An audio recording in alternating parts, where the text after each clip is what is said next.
Kansas Territory, 1871. The wind carried dust down the main street of Dry Creek, hot and sharp as memory. Olive Langford stood behind the counter of the old general store her father built with his bare hands 30 years ago.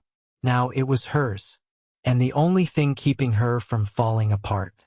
Her hands moved without thought, folding calico cloth for a customer who barely looked her in the eye. That was fine. Most folks in Dry Creek either pitied her or avoided her. Abandoned women made people uncomfortable. The bell above the door jingled and the customer left.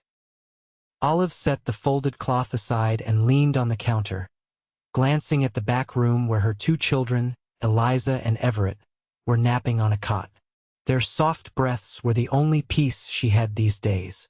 She heard the horse before she saw him, hooves slow and steady, drawing closer like a memory she had no strength left to face. She looked up through the front window and her heart stilled. It was him, Jacob Lorne. He swung down from the saddle like no time had passed at all, his long frame moving with the same easy grace he had before everything fell apart. But his face was not the boy she remembered. His jaw was harder, his eyes darker, like he had seen too much, like he carried something heavy behind them now. Olive stepped back from the counter, her fingers tightening on the wood. He pushed the door open, creaked like it always had. "Olive," he said, voice low. She stared at him for a long beat. "You should not be here." "I know," he said, "but I came anyway." Her eyes burned, but she would not cry. Not in front of him. "You left." "I did." He took off his hat, held it by the brim. "I was 18. I thought leaving meant being a man." "You never wrote," she said, her voice sharp, brittle. "Not once in 6 years." "I couldn't," he said quietly. "Not until I had something worth writing about." Her laugh was bitter. "You think I needed you to be rich or important? You think I cared about that?" "I know what I did," he said, "and I know I cannot fix it in a day. But I came back because I want to try." She stepped around the counter, eyes locked on his. "You do not know what trying means. You do not know what it is to be left alone with 2 children and no money and no husband to bury." Jacob's jaw tightened. "I heard about him. I am sorry." "Do not say his name," she said quietly. "Not after what you did." He nodded slowly, eyes dropping to the wooden floor. "I was not there for you. I should have been." She folded her arms, shielding the crack in her chest that had not healed right. "Why now?" He looked up.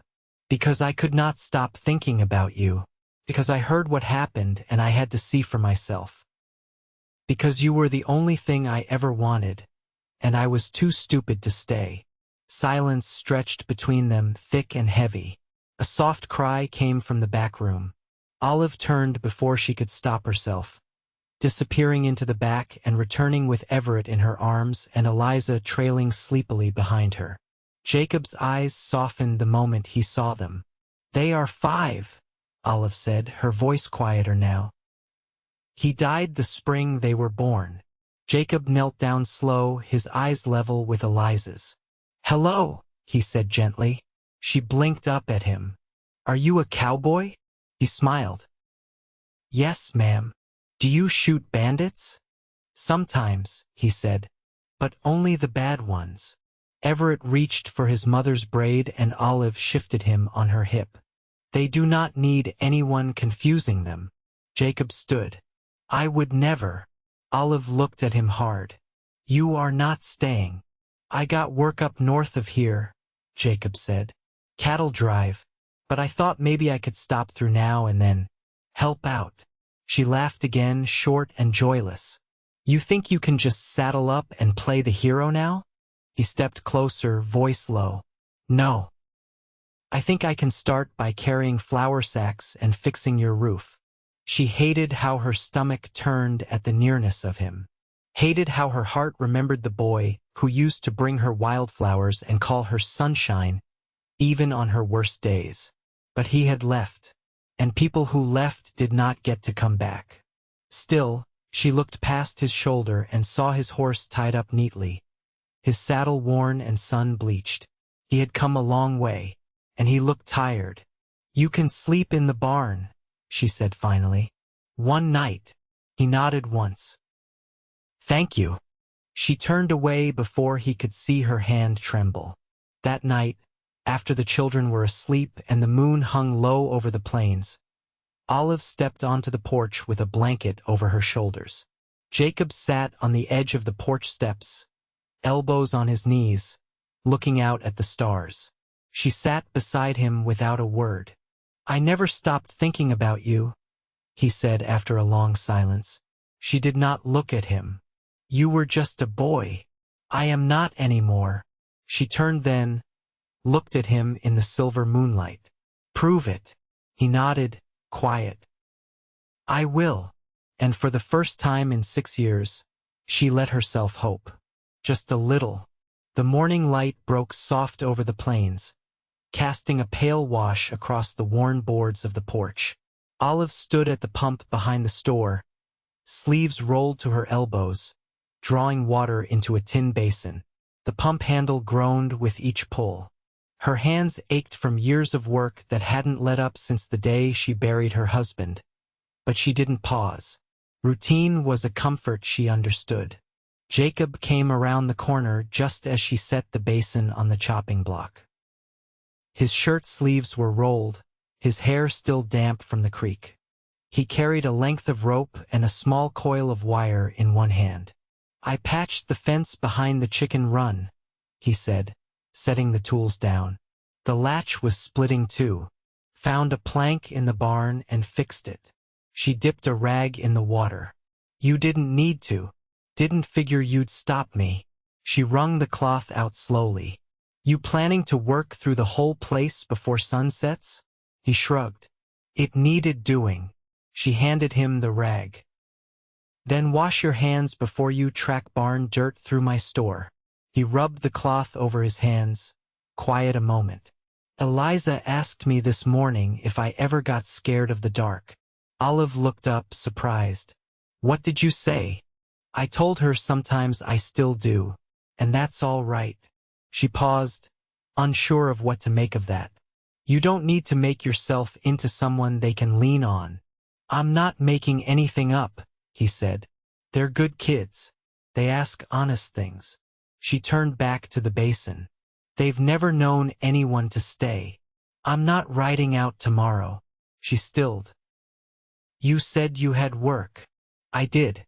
Offered the drive to someone else. I'll find something nearer." She dried her hands on her apron, then faced him fully. "Why would you do that?" His eyes didn't move from hers. "Because I meant what I said." Eliza's voice rang through the store door then. "Mama, Everett's putting cornmeal in his boots." Olive sighed, brushing past Jacob to head inside. He followed, stopping just inside the threshold. Everett sat on the floor, eyes wide with guilt, one boot overturned and spilling a small heap of dry meal onto the wooden boards. Eliza stood nearby, arms crossed, looking proud of her report. "I told him not to," she said. Olive knelt, brushing the cornmeal back into the tin. "Why would you do that, Everett?" He looked up with solemn eyes. "I thought it'd make my feet warm." Olive closed the tin and set it on the shelf. "That's not how it works." Jacob crouched beside her. "He's not wrong," he said to Everett. "Old Scout I knew used to line his boots with oats in winter." Everett's eyes lit up. "Really?" "Really," Jacob said. "But only if you ask first.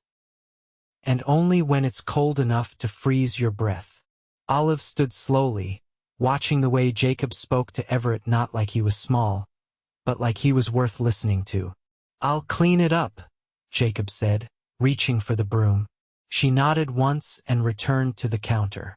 The store stayed quiet for a while after that, customers trickling in and out with little conversation. Jacob swept and mended without needing direction. By mid-afternoon, he'd replaced the broken shutter Olive had stopped noticing and tighten the hinges on the storeroom door. That evening, she found him sitting at the edge of the creek behind the store, boots off, trousers rolled to the knee, feet in the water. The sky above had gone lavender, the sun slipping low behind the cottonwoods. She stepped up beside him. "You're quiet tonight. Just thinking. About." He looked out at the water. "About how much I missed." She sat beside him, careful of her hem. "Things went on without you. I see that now." They sat in silence, the soft rush of the creek filling the space between them. "I thought you'd come back proud," she said after a while. "Full of stories, expecting to be forgiven.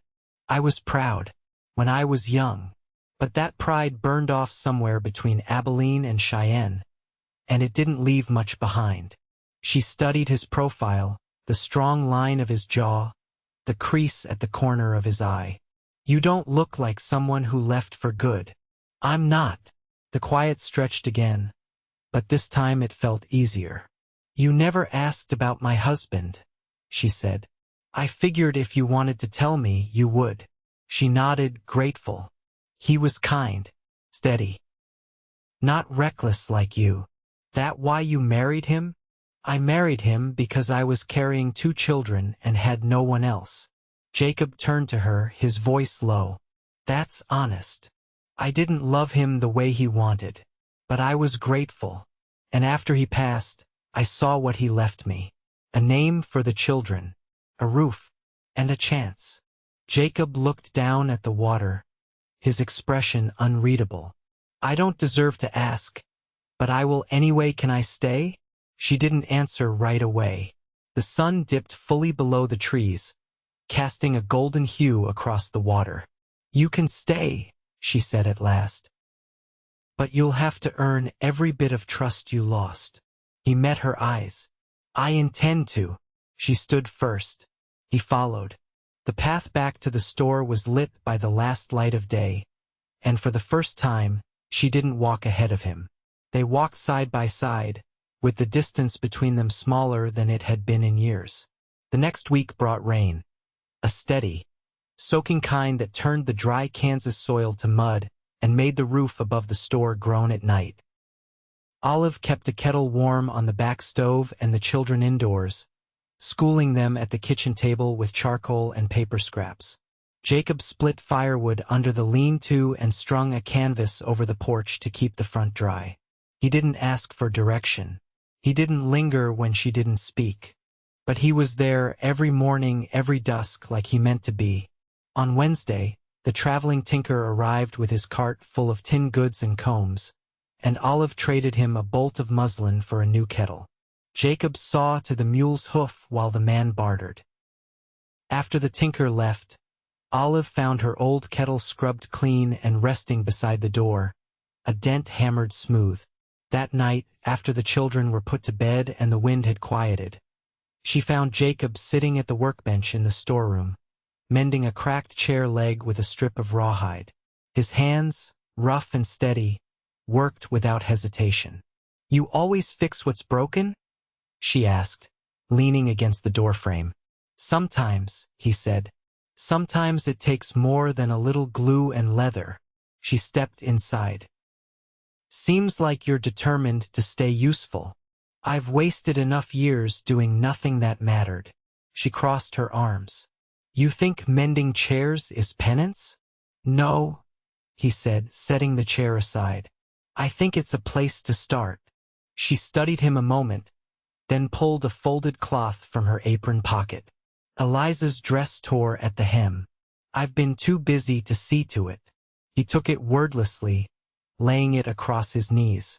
His fingers traced the frayed edge. "You always good with a needle?" she asked. He looked up, a faint curve to his mouth. "You forget who patched your Sunday sleeves when your father wasn't looking?" She did, or had tried to. "I was 16, she said. "You were barefoot in the garden, swearing at a cabbage root," he said. "Hard to forget." She felt a tug in her chest at the memory, sharp and sudden. "That was a long time ago." I remember it clearer than last week.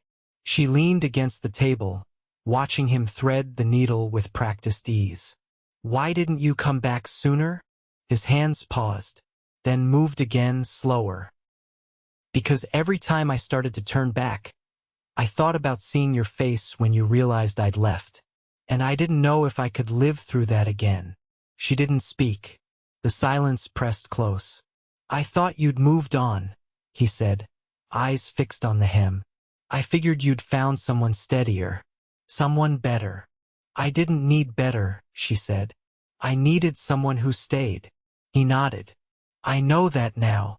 The oil lamp flickered, casting long shadows across the wooden walls. I'm not the person I was, she said after a while. I don't laugh easy anymore. I don't dream. He looked up, needle paused mid-stitch. I don't need the girl you were. I came back for the woman you are. Her throat tightened. She turned away, blinking hard at the shelves. You've been sleeping in the barn, she said, voice low. That can't be good for your back. He set the dress aside, careful with the fold. It's warmer than the trail. She hesitated. There's a cot in the storeroom. No one uses it. He stood, slow. Are you sure? I wouldn't offer if I wasn't.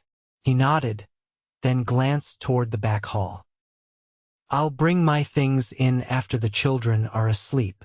She left the storeroom without another word, but her heart beat loud and fast all the way to the kitchen. That night, she passed his boots beside the back door, drying neatly by the stove. The cot was quiet behind the storeroom wall, and for the first time since she buried her husband, the house felt like it wasn't holding its breath anymore. Out in the yard, the wind carried the smell of damp earth and lilac just coming into bloom. She stood at the window a long time, watching the shadows shift, until the lamp burned low in her heart. For once, didn't feel like a wound. The wind blew steady from the southeast, carrying the smell of trampled grass and wet iron from the creeks. Jacob hitched the wagon behind the store just past dawn, his shoulders damp from the morning mist. Inside, Olive was bent over the ledger, lips moving silently as she tallied the week's accounts with a stub of graphite. A shallow wrinkle had formed between her brows, one she didn't used to wear. He leaned his forearm on the doorframe. I passed Lomax on the trail. He said there's a new blacksmith up from Wichita. Younger man, works quick. She didn't look up. I'll believe that when someone's horse comes back with shoes that last more than a week. He stepped further in, tugging off his gloves. You ever think about letting someone else run this place for a while? Her pencil paused. There's no one else. I mean, just for a day or two. He set the gloves on the shelf by the door. You could take the children out to the cottonwood grove, maybe. Let them run. She closed the ledger, spine cracking faintly. And you'd keep shop? I'd manage. She turned, arms crossed. You don't know half the inventory. I'd figure it out.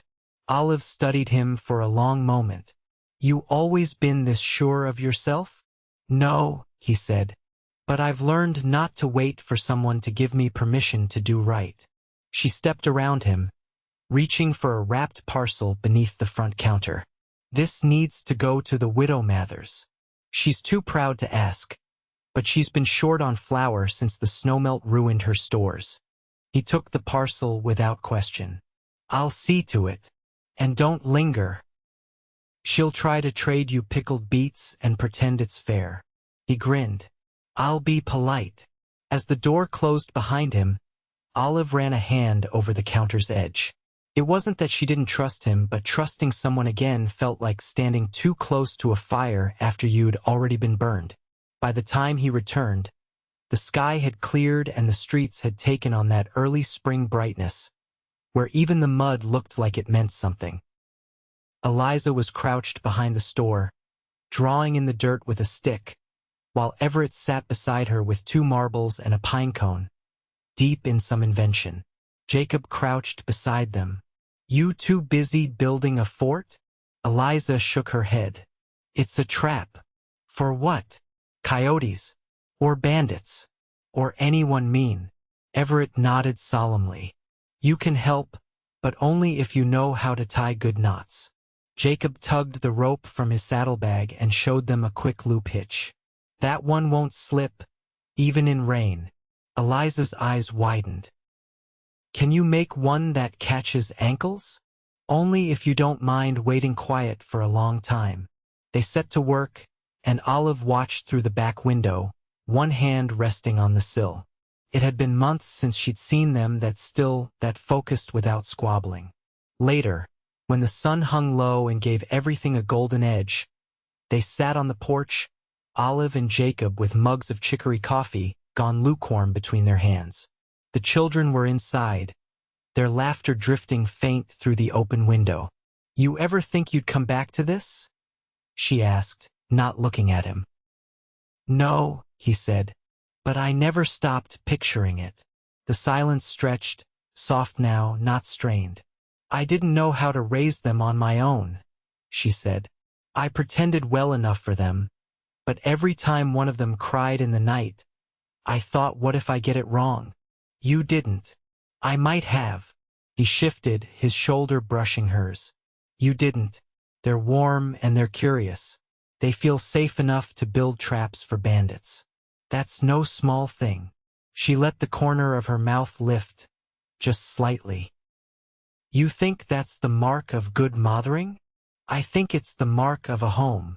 She turned to him then, her face unreadable. I don't know how to let someone stay without expecting them to leave. I don't know how to leave now that I've found my way back. The screen door creaked behind them as Eliza stepped out, barefoot, dragging a worn quilt. She climbed into Olive's lap without a word and leaned against her chest. Everett followed, curling beside Jacob like he'd done it every night of his life. Olive ran a hand over her daughter's hair. They're starting to think of you as something fixed. I want to be. She met his gaze, and something unspoken settled between them, solid, quiet, real. You can move into the room off the storeroom, she said. It's got a window. He nodded once. Thank you. The last of the light slipped behind the hills, and Olive pulled the quilt over Eliza's legs. Jacob set a hand over Everett's back, gentle, steady. In that hush before the lamps were lit, with the soft weight of children pressed close and the scent of warm earth rising from the ground, she realized she no longer saw the boy who'd left. She saw the man who had come back and stayed. The late spring sun had coaxed the apple blossoms open along the edge of the property, fragile white petals trembling against a pale breeze. Olive stood at the garden's edge with her hands in the soil, sleeves pushed high, her palms working in slow, practiced movements. The ground was firm enough to hold shape now, and she was marking rows for beans. Jacob approached from the eastern side, his stride unhurried. He carried a wooden crate with a rusted spade tucked inside. Stables are patched, he said. Hinges were near worn through. She brushed her palms against her skirt. You always find the things I stopped noticing. He set the crate down and crouched to help, eyes scanning the furrows she'd already laid. This land's got good bones. Just needed tending. I've done what I could, she said, pressing 2 seeds into the earth. But I'm tired. He didn't answer right away, just followed her lead, planting in rhythm. After a while, he said, You don't have to keep shouldering everything alone. Her fingers paused in the dirt. I don't know any other way. You could learn. She looked at him then, eyes narrowed slightly, not from anger, but uncertainty. You offering to teach me? No, he said. I'm offering to walk beside you while you figure it out. The corner of her mouth lifted, not a smile, but something close. That evening, she found him in the small room off the storeroom, rolling up the sleeves of a clean shirt, his face still damp from washing. The cot was neatly made, a copy of McGuffey's 6th Reader resting on the crate he'd turned into a nightstand. He glanced at her from the corner of his eye, then straightened. "Dinner's ready," she said. "If you're hungry." He stepped forward. "Always." At the table, Everett recited a verse he'd memorized from a tract the circuit preacher had left behind. And Eliza corrected him twice with all the authority of a girl who'd been reading since winter. Jacob listened without interrupting, his hands steady as he passed the cornbread. Olive watched the way he listened, not just nodded, but listened like what they said mattered. After the children were tucked beneath quilts, Olive stood at the wash basin, rinsing the last of the dishes. Jacob dried beside her, cloth in hand. Outside, the frogs had begun their evening chorus. "I got a letter from my sister," she said. "She's moving to Emporia. Says there's work at the new telegraph office." He handed her a plate, careful not to touch her fingers. "You thinking of going?" "No," she said. "This is home." He nodded. "Good. I was hoping you'd say that." She turned to face him, drying her hands slowly. "You never said what work you planned to take." "I don't aim to leave again," he said. "I asked Lomax if he'd take me on for part-time smithing. Said yes. I'll earn enough without being gone more than a day's ride." "You won't miss the trail?" "I missed this more." She studied him, and something in her shifted. "You've changed." "I had to. Losing you once taught me what was worth becoming." She stepped closer, inches between them now. "You don't flinch from the hard parts anymore." "I want all of it," he said. "The hard parts too. If you'll have me." Olive reached out, slowly, her fingers brushing the edge of his jaw. His eyes closed. When he opened them, hers were steady. "I don't want a promise," she said. "I want a life. Then that's what I'll give you." She leaned in, resting her forehead against his. "You'd better." Later that night, he stood beside her as she latched the front door, the children asleep in the next room. The lamp cast a golden ring around them. She turned into his arms without hesitation. They stood like that, quiet and close, until the lamp burned low and the world outside faded to dark. The seasons turned, as they always do. By the next harvest, the store bore two names carved above the door: Langford and Lorne. Jacob built a new stoop, wide enough for 2 chairs and a dog that Eliza had taken in from the road. Everett helped sand the wood, his hands still small but capable. They planted beans, then corn, then pumpkins. Olive found she laughed more, not because life grew easier, but because she no longer bore it alone. They married on a clear morning with the creek singing behind them. No preacher, just a paper and 2 signatures. But Olive wore her mother's brooch, and Jacob stood tall in a shirt she'd stitched herself. The children picked wildflowers. The townsfolk came quietly at first, then with warmth, recognizing something honest when they saw it. They built a life that was not loud or easy, but rooted.